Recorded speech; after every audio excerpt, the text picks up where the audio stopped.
बहुत ही अदब और सम्मान के साथ अभिवादन करना चाहता हूं, आपको भी प्रणाम करना चाहता हूं। समाजवादी पार्टी की टिकट पर 2017 में हम विधानसभा चुनाव लड़े थे और शायद तभी हम आपसे रूबरू हुए थे और उसके बाद पूरी 5 साल हम आपके गांव में जब कभी कोई अप्रिय घटना हुई या कोई सुखद आमंत्रण मिला तो हम आपके बीच में आए, आपसे मिले, आपसे रूबरू हुए, आपसे मुलाकात की। 2017 के चुनाव में हम ये अलग बात है कि हमको हार का सामना करना पड़ा, लेकिन 15 और 17 दिन के अंतराल पर हमको 83,700 वोट मिला। तो हमने उसी समय हमारे मन मस्तिष्क में ये बात धारणा कर गई थी कि चाहे प्रत्याशी सामने कोई भी हो, चाहे विरोधी दल किसी को भी टिकट दे दे, हम 2022 के चुनाव में फतेह पाएंगे और चुनाव जीतेंगे। लेकिन जब 2022 का चुनाव आया तो हमारी टिकट काट दी गई। हमें नहीं समझ में आया कि 2017 में हमको क्यों दी गई थी और 2022 में क्यों काट दी गई। हमने तो कोई सपना नहीं देखा था कि हम चुनाव लड़े, या हमारे मन में कोई ऐसा इच्छा नहीं थी कि हम एमएलए बने। हम राजनीति के भी बहुत ज्यादा हमें इंटरेस्ट नहीं था,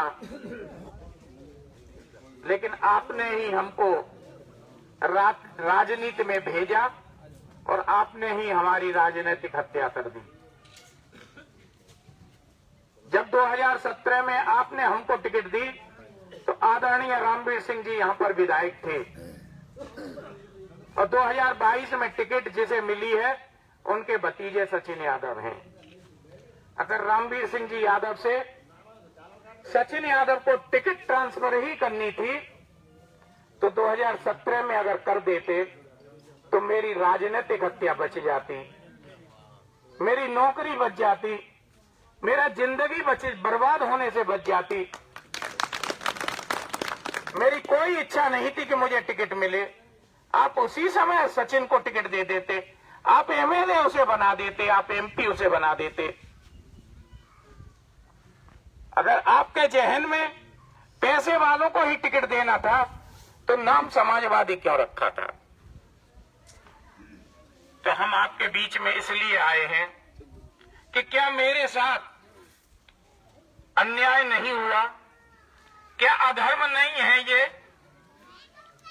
और अन्याय और अधर्म के खिलाफ लड़ाई लड़ना क्या शिव प्रताप यादव का ही कर्तव्य है। और अगर कर्तव्य है तो उस कर्तव्य को निभाने के लिए मैं तैयार हूं, आप मेरा साथ दो, ये कहने में आप। सवाल इस बात का नहीं है कि इस चुनाव में जो परिणाम आएगा वो किसके हक में होगा, किसके विरोध में होगा। सवाल यह भी नहीं है कि कौन सी पार्टी फायदे में रहेगी या कौन सी पार्टी नुकसान में जाएगी, लेकिन ये चुनाव ये तय जरूर कर देगा कि जसराना के लोग न्याय पसंद हैं। जसराना में धर्म जिंदा है, जसराना के लोगों में कुव्वत है कि अगर किसी के साथ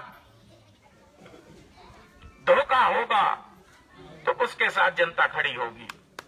मैं आपकी भी इज्जत और आबरू बचाने के लिए और मैं अपने हक में न्याय मांगने के लिए आपकी आंगन में आया हूं।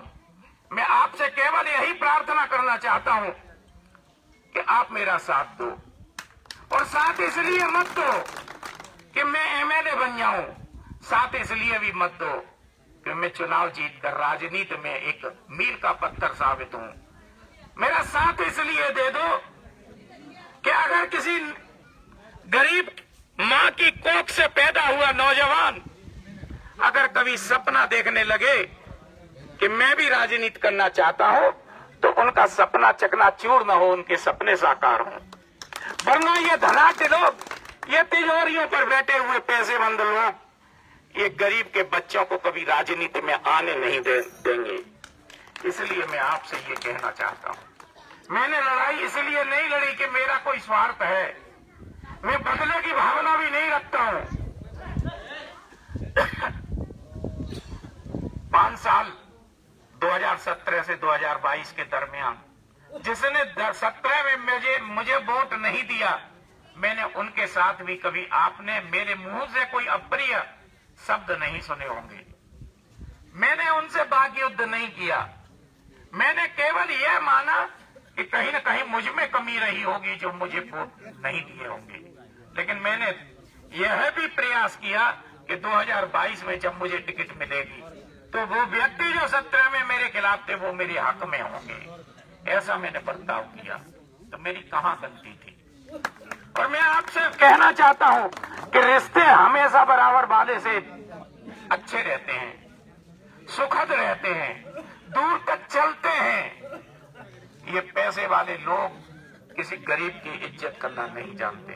ये पैसे वाले लोग कभी गरीब के मान सम्मान की रक्षा नहीं करना जानते। ये लोग तो ये समझते हैं कि पार्टी के नाम पर और साइकिल के नाम पर ये लोग अपने आप मुझे वोट करेंगे, और जब वोट मिलकर ये जीत जाते हैं तो दरवाजे पर घंटों 4 घंटे बैठकर इंतजार करना पड़ता है, तब उनसे मुलाकात होती है। इसलिए हम कहते हैं कि हम और आप अगर एक रिश्तेदार की भूमिका में, एक पारिवारिक सदस्य की भूमिका में, एक सामाजिक सदस्य की भूमिका में एक हो जाएंगे तो जसराना में जो न्याय और अन्याय में युद्ध है वो युद्ध जीत जाएंगे। मैं आपसे विनम्र अनुरोध करना चाहता हूं, आज की तारीख में इन लोगों ने मुझे कहीं का नहीं छोड़ा। बिजनेस मेरे पास है नहीं, सर्विस इन्होंने ले ली, और राजनीतिक टिकट जिसका मुझे आश्वासन देकर इन्होंने राजनीति में उतारा था, वो राजनीति भी मेरी हत्या कर दी। इसलिए मेरा साथ तो यही अनुरोध आपसे है, यही प्रार्थना आपसे है, यही अभ्यर्थना आपसे है। जिंदाबाद प्रताप यादव, जिंदाबाद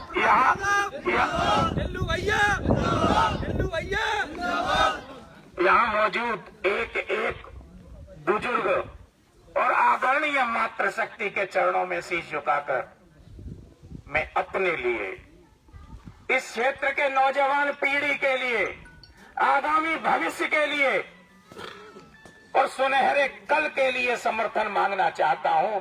आप लोग मेरा साथ दो, और नौजवान साथियों से कहना चाहता हूं, इस वक्त की नब्ज को पहचानो। अगर आज हमने अगर सबक नहीं सिखाया तो ये धनाढ्य लोग हमारी भावनाओं के साथ खिलवाड़ करते रहेंगे, हमारे साथ धोखा करते रहेंगे। इसलिए आपको लड़ाई लड़नी पड़ेगी। इन्हीं शब्दों के साथ एक बार पुनः आपको मेरा प्रणाम, आपको मेरा सलाम, और मेरी प्रार्थना, मेरी अभ्यर्थना, उसको आप स्वीकार करेंगे, ये मुझे विश्वास है। आगे समय बहुत कम है, चुनाव नजदीक है, मैं शायद अब रुद्रपुर में दोबारा नहीं आ पाऊंगा। मेरी यही उपस्थिति मानते हुए और इसी प्रार्थना पर आप मोहर लगाने का काम करेंगे, ये प्रार्थना मैं आपसे करना चाहता हूं। बहुत बहुत धन्यवाद। हम तुम्हारे साथ हैं, संघर्ष करो, हम तुम्हारे साथ हैं।